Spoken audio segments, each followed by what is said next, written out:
If you take your seats, please, and appreciate it. Smile there, Red. Marks up, huh?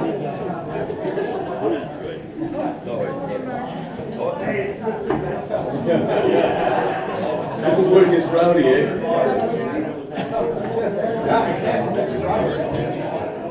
We lost a candidate. What are you?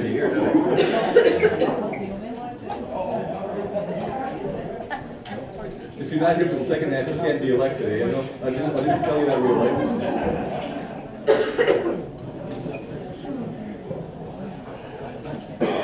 Just a couple of comments about the questions we're going to ask. We generalize the questions on purpose. The people you see sitting in front here are giving up of their time, their money to run, to basically volunteer to represent you. And they're all volunteers until one of them is elected. The people working for them are volunteers. So we're not here to point fingers or ask questions specifically to an individual, but to see what their stance is on different issues. I know I ran twice, and I can tell you I knocked on doors for 9 months, 7 days a week. In the summertime from 9 a.m. to 10 p.m. In the wintertime from 10 a.m. to about 7 p.m. when it started getting, when it was really dark. So it's a long process, and it's all volunteer work. Nobody pays you to do this. So to attack the individual to me means absolutely nothing. That's not what the system's about. That's why if these guys attacked each other, except on policy, I beat them up. Okay? We're not here to attack each other. We're here to basically talk about policy and what their stand is and how they can best represent you. And I think they've done a good job so far. So thank you very much, because it's been good.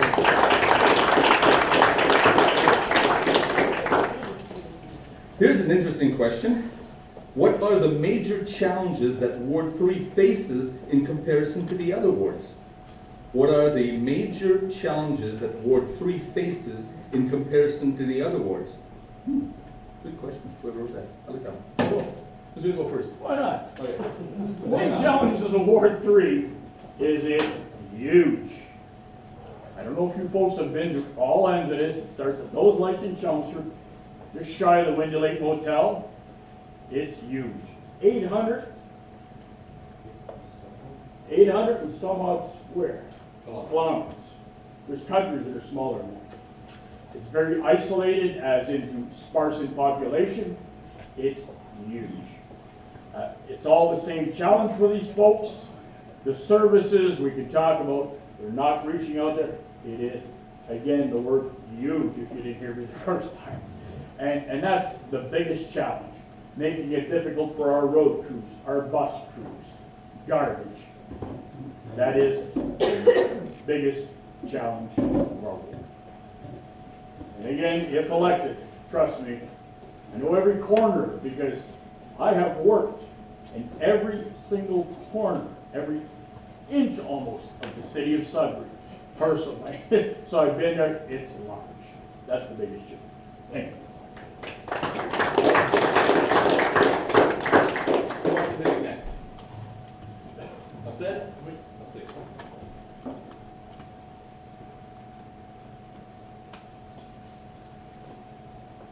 Well, I think Ward 3 has some specific challenges. Obviously, I think Yalmain touched on, no doubt, the vast area that it covers.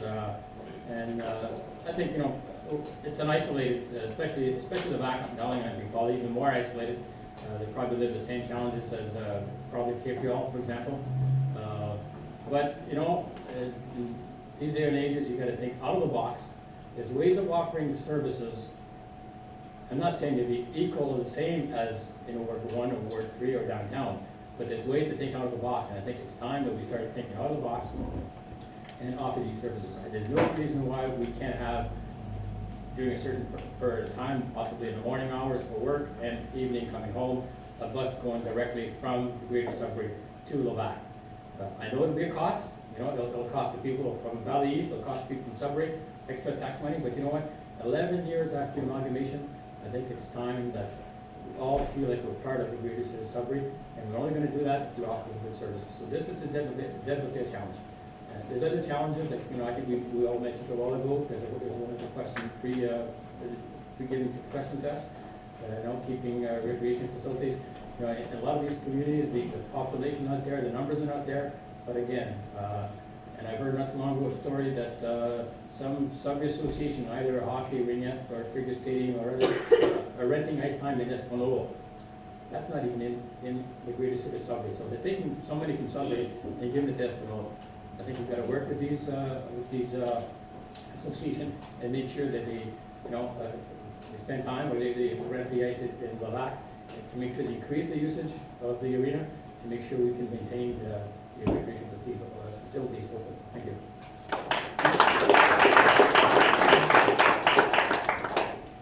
Jerry? Or who's going to take that? You take that? Go ahead. I think Jerry had his turn on this I can do it twice. Another one. I can do it twice. one. So I think the major challenge for us is that for some reason we have a bad image. Look at how Valcairn and the valley has grown in the past years. Everybody wants to flock to Valcairn. Why not flock this way? Like Gary said, we have a big, beautiful water.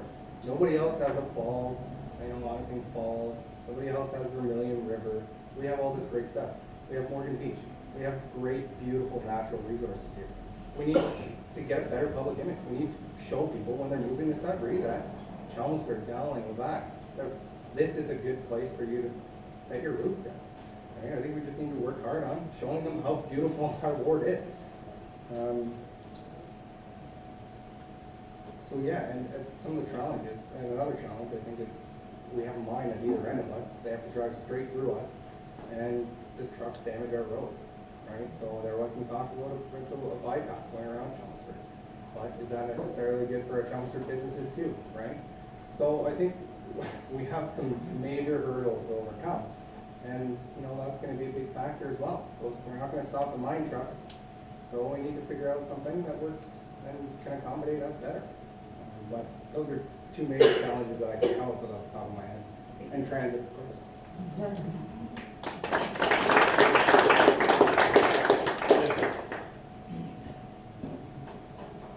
Definitely, I think there's some major some problems that perhaps Ward 3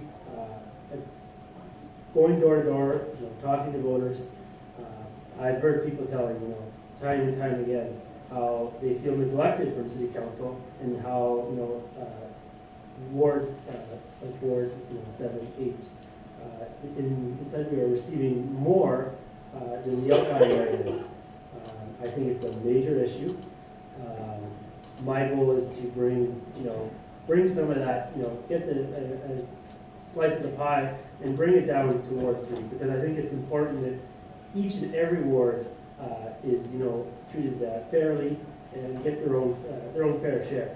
I think that's important. I think hearing from voters, their thoughts and concerns, holding regular town halls and meetings every month, and ensuring that as a voter, you're able to contact me, at any time, either by email, by phone, or by social media. Ensuring that if you need to get a hold of me, to voice your thoughts or concerns, that I'm always there. You're not going to get a secretary or someone else. You're going to get me, and I'm going to bring those thoughts and concerns back to City Council, and I'm going to fight for you to make sure that Ward 3 is treated fairly and equitably in comparison to the other 12 wards. Thank you very much.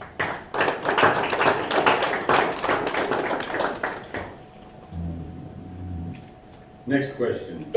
What is your position on healthy initiatives, and what alternatives would you recommend? What is your position on healthy initiatives, and what alternatives would you recommend? I have no idea if this is a question. It's related to the funds. Okay.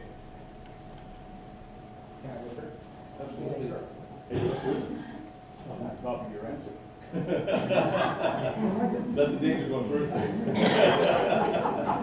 So the healthy community funds, there's a long history behind those. When we amalgamated, they were given to councillors, and they were given as a chip saying that the greater city of Sudbury won't forget you. I believe that the HCI fund should be administered. I don't want to lose the $50,000 that the councillor currently gets. But I think we could put some very nice stringent rules on it, saying that council makes a budget for the city as a whole. Why doesn't council vote on how HCI funds are spent? I mean, we can take a look around the community and see they were spent very nicely. We have a beautiful park on the corner here, Inspiration Gardens. We have skateboard equipment. We have, lots of community activities for the kids to go out and do and stay out of trouble. So they were spent wisely. But I think perhaps we need to communicate better on how they do get spent. We do need to make sure that we are transparent with it. So my whole initiative on that is that I do want to get rid of them. I don't want to lose that money. I just want to make sure that our community can rest assured that it's spent wisely and that the council votes on it as a whole. And that should bring in transparency. And the main point is I don't want to lose that 50 grand by saying get rid of the funds and be bygones with it and it end up somewhere else. I want to make sure that we keep that money in our community and just use it better. Or distribute it better.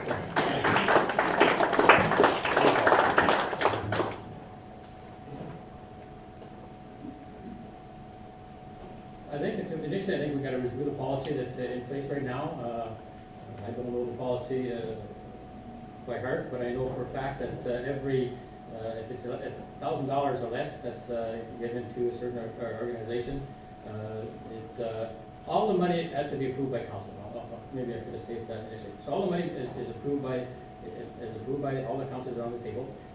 So the $50,000 is not given to the councilor and he can spend it wherever he wants to.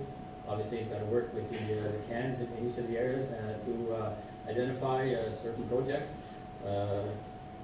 Matt mentioned that there were some nice projects that were completed in both Chelmsford, Dowling, Bacanon, St. Paul's, and thank God for the HCI fund because otherwise we wouldn't have gotten these projects. We never got done. So I know there's a lot of other candidates are saying that all the 50,000 should be in one bundle.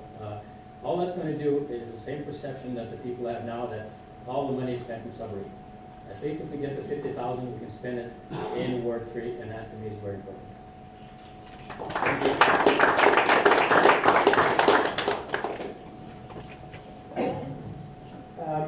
So basically, there's been a lot of controversy with the Healthy Community Initiative funds, HCI funds. Basically, what I want to see with those funds, as many the other candidates have said here, I want to make sure that money stays here. If you end HCI funding, there's only one place it's going to go. It's going to go to Sudbury, and that money is not going to come back to Ward 3. So I want to keep the HCI funding in place, but I want to do a complete overhaul from top to bottom and make it more accountable and transparent. And what I want to do is I want to set up a committee in each ward, chaired by the councillor, and that committee also has business owners, taxpayers, and residents part of the committee, and they can collectively decide on what this funding should be used for. So whether that be working with the community action networks, or if they're they want to take on a project on their own. But that I think it has to. The whole idea of these funds was used to bring betterment in our community, and the only way it's going to do that is if we bring those funds back to the the citizens and let them decide what's best for their needs. And I think these can be the best way to do that. Well, I'm going to grab the bull by the horns. Are you going to say ditto? Yes. I'm going to grab the bull by the horns. The hated slush fund. Those are the words that we hear. I will agree with my opponents, it's done beautiful. It cannot continue in that form. You need to stand, be accountable. And this keeping it over for the election year to get reelected, that's gotta go. It's gotta go. And like I say, an amended version is definitely something that I will look into and be a strong voice for it. But the way it stands, it's gotta go.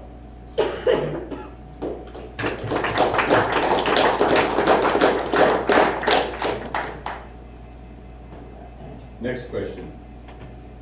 How would you seek out wasted dollars at City Hall and make our city run more efficiently? So, how would you seek out wasted dollars at City Hall and make our city run more efficiently? You're looking at me, aren't you? I'm looking at you. Damn, I hate being first. Wasted dollars. My favorite subject. There could be committees out there. I'm going to use an old-fashioned idea, old like it is. Some of the corporations still use it today. It's called reward for efficiency, where the employees will look at a system and say, we can save a couple of dollars. It used to be called a suggestion plan and such. It still exists big time in some other countries and some other jurisdictions. Employees that know their job will walk up with the old suggestion, well, I can do this with truck number 9 or whatnots, and on, and it's evaluated. It's a monetary return for their suggestion.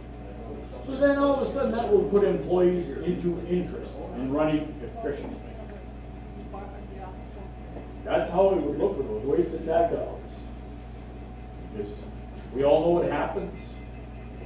And the employees themselves would almost look into this if there was something in it for them. Thank you.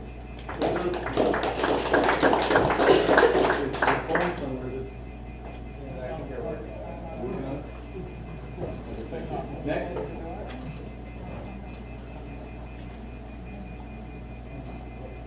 Okay, pay attention. That's why I say that. No. So I think it's important, we need to have pride in what we do. How many people here like getting tapped on the back when they do a good job? I know I certainly do. So we need to make sure that people do feel proud and do feel happy to look for something.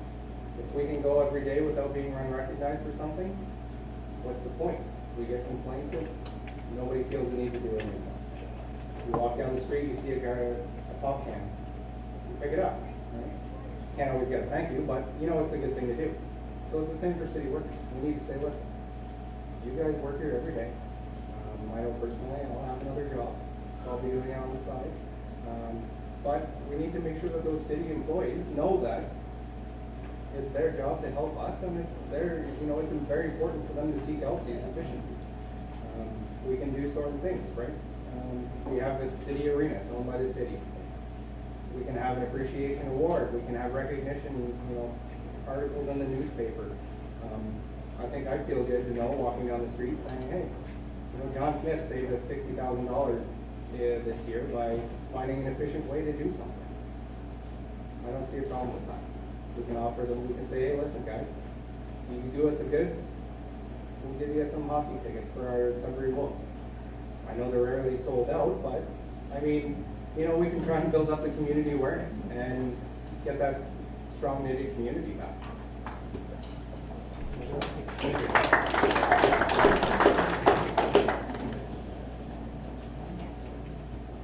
I think we've all touched on the previous questions, what we would do for find saving, and to me the most important thing is that, and I mentioned it a while ago, is to keep the front line and the department managers accountable. And what we want to do, and when we take office on December 1st, is not a witch hunt. We turn the page. What happened in the past is in the past. Let's work at putting initiative in place. That could be tuition initiative, could be compensation initiative.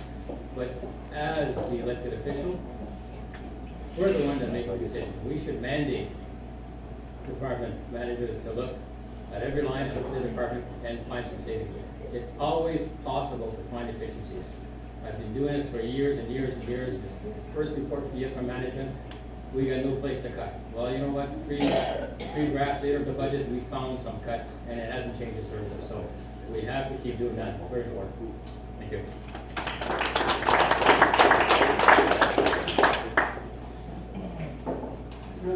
Obviously, efficiencies have to be found, and I think it's something that should be achieved every term by every department. As I mentioned before, I do want to see a mandatory review of all departments for every 4 years. And the key word here is mandatory, to ensure that every 4 years departments are reviewed to make sure that there's no waste of tax dollars being spent. Whether it be some department or another that's wasting money that shouldn't be there. These are things that need to be found, and initiating a mandatory review ensures that there's going to be somebody looking at it. They know that there's going to be something coming up. Hopefully that will deter people from having wasted money, because they know that in 4 years that review's coming up, and if they know that review's coming up, they might be a little bit less apt to just waste money, because that can come back on them. So I think that's something that's fundamental. It is, like I said, the key word here is mandatory spending review every 4 years. And it has to occur every 4 years to get work as planned.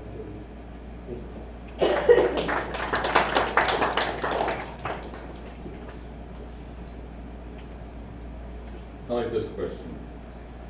What is your definition of leadership, and how will you bring that definition to represent our interests? What is your definition of leadership, and how will you bring that definition to represent our interests? You're looking at me again. I'm not looking at anyone. If you want to go first, you can go first. Always the tough spot.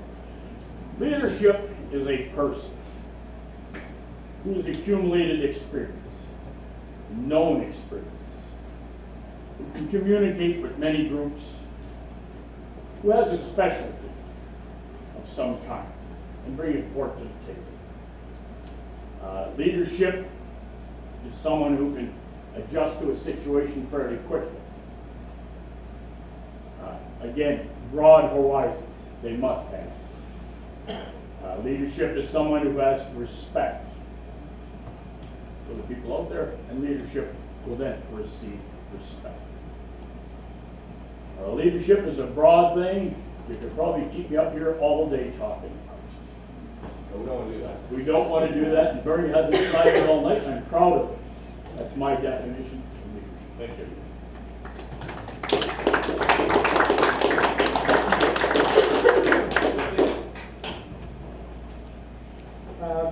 So basically, I believe leadership is somebody who's willing to work, with a team, work with others, achieve collective decisions and make sure objectives are met.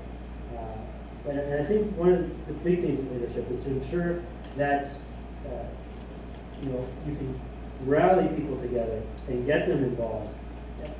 It's one thing to work together, but if you can't stand working together, what's the point? The point really with leadership is to get that point across, make sure that people are committed and behind you, and I think that's one of the big key issues, and I think that's why our current term of city council has not worked as efficiently as it has. There hasn't been a strong show of leadership, and I think that's one of the keys to bringing a successful municipal government in the next term, just to show that, yes, we can get things done. We have to work at it together. If we don't work at it together, things simply just can't get done. Thank you.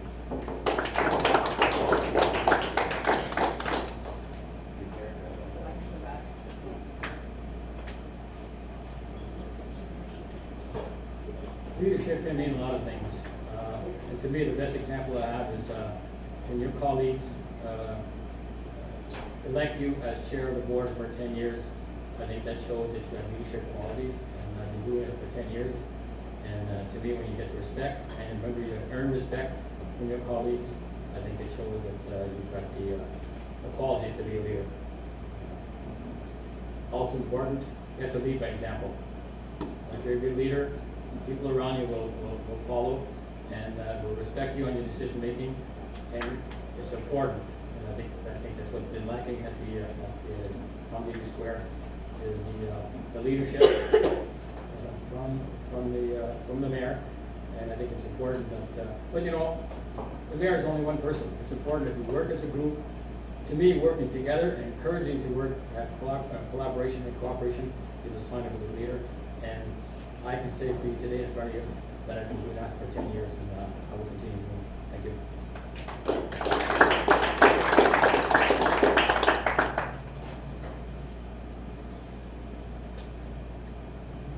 So leadership to me, I believe we need to be fair. We need to be, accountable and responsible.